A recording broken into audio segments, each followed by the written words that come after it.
everyone! Always think positive! Gandang araw po. Ayan, nung weekend po yan.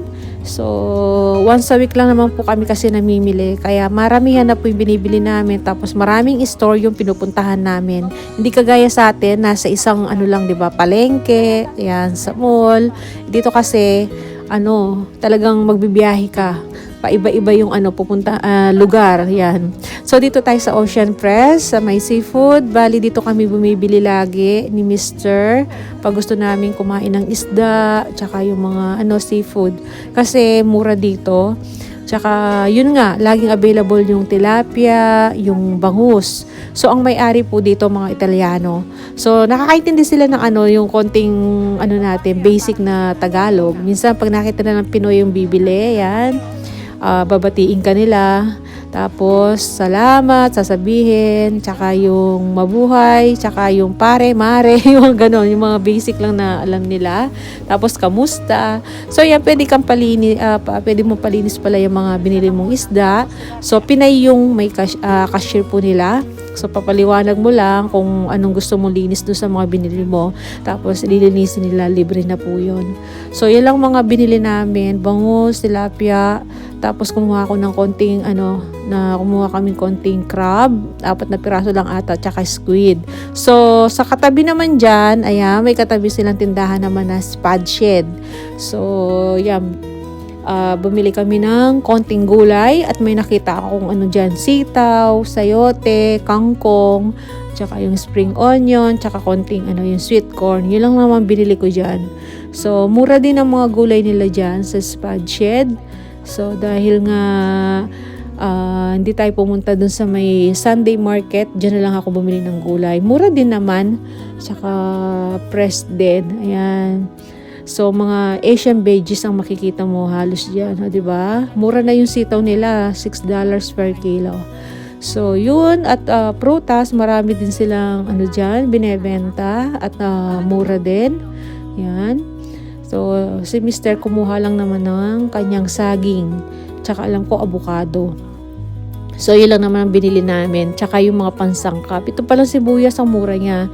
Hindi ako nagkakamali, $3, dalawang yan, dalawang bugkus na. So bumili na ako 2 para makamura. Tapos yan, hinahanap ko yung aking pangsahog na hipon na nakapak, yung maliliit. Kasi pang emergency yun yung mabilisang luto. Pwede mo na siyang isahog.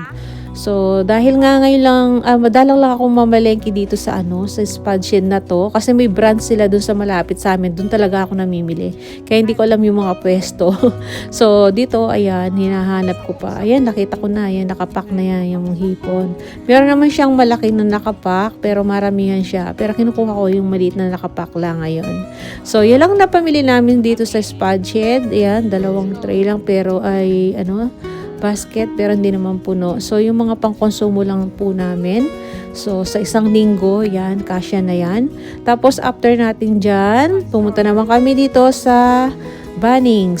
So, madadaanan namin, kaya pumunta na kami kasi kailangan ko nang bumili ng lupa, tsaka pampataba, yung manure.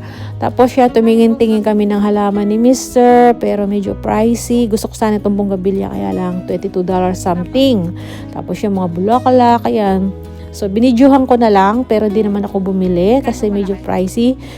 Usually kasi, bumibili kami ng tinatanim ko dun sa Sunday market. So, mas mura doon. Tsaka alam nyo naman, dahil mga local farmer ang doon, mas mura.